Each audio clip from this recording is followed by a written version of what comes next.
And I'm here on behalf of the president, who has, from his first day in office, operated on a few core principles at the baseline: pure, unadulterated common sense. First, that a leader's primary duty is to put America and Americans first. Second, that the surest and only real path to peace is through strength. As his Secretary of War, my mission is to execute President Trump's vision within our armed forces and ignite that revival. The mission has three core components, three pillars upon which we are building our national security. It's actually quite simple. First, we're reviving the warrior ethos inside our fighting force, reminding our warriors and our uniformed military that their sole purpose is to be the most lethal fighting force on the planet. So no more DEI, no more dudes in dresses, no more distractions. We're done with that. It's just standards, accountability, readiness, training, discipline, and lethality. Back to basics across the department, which is what our warriors really want. Deterrence is back. Not to mention drug boats in the Caribbean and the Eastern Pacific carrying drugs headed to the United States to poison the American people. We're not playing the whole catch and release game anymore. These are foreign terrorist organizations, the Al-Qaeda of our hemisphere, and we will sink every drug boat headed in our direction. Reestablishing deterrence. Our southern border, which allowed an invasion of people we didn't know who they were under the previous administration, 7 months of zero crossings at our border. A country that isn't sovereign is not a country. Reestablishing deterrence. And then we saw 3 nights ago in downtown Caracas in Venezuela, as nearly 200 of our greatest Americans went downtown in Caracas. Seems those Russian air defenses didn't quite work so well, did they? Downtown Caracas, and grabbed an indicted individual wanted by American justice in support of law enforcement without a single American killed. Reestablishing deterrence. Because of President Trump's leadership, the world is taking notice. They're noticing American power, they're noticing American strength, they're noticing American clarity and leadership, and you are at the core of ensuring that happens.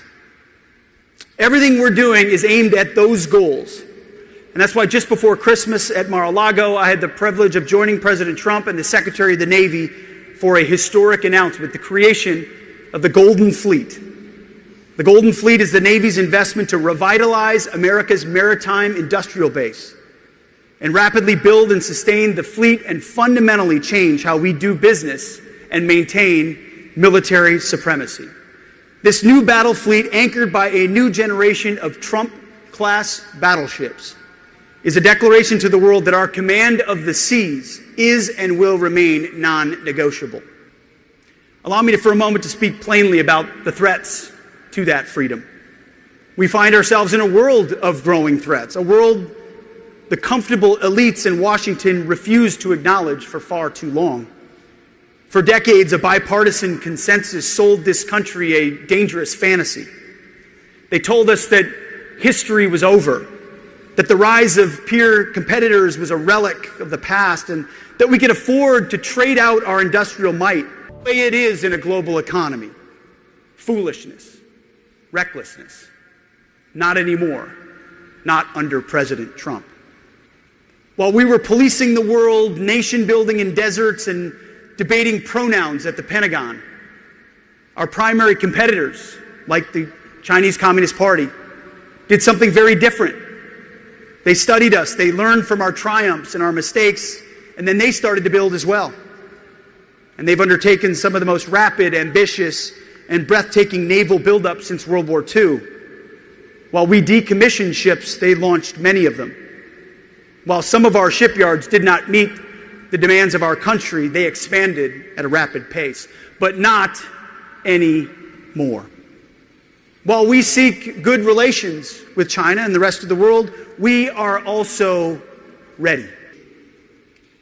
We recognize that we are in a new era of great power competition, a generational struggle to maintain peace through strength, and we will rise to meet that challenge.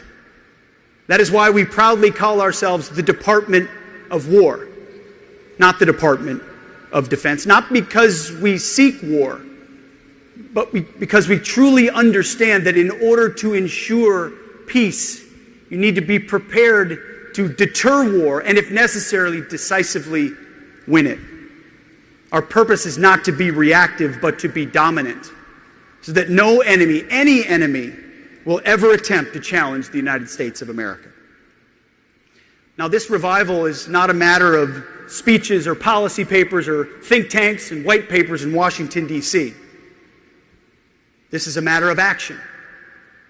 Across the entire War Department, we are developing new operational concepts. We're deploying cutting-edge technologies at a speed that's not been seen in generations.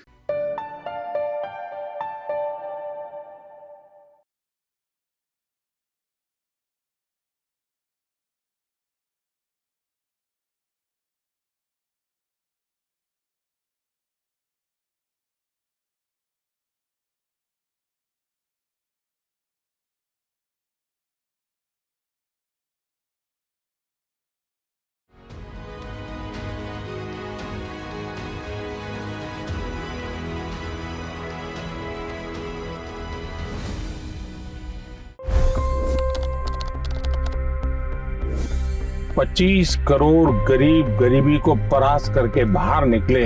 For the good of our nation, let's work together and let's truly make America great again.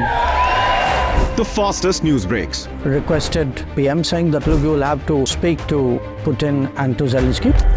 The biggest newsmakers. The relationship with India is probably the most important bilateral relationship the U.S. will have for the rest of this century. The capital delivered quite an election result today. Expert analysis. The million-dollar question today is how to stop this dance of death. Ground reports. I'm standing at the crossroad of the Kumbh Mela. Behind me are more than 100 entry guards.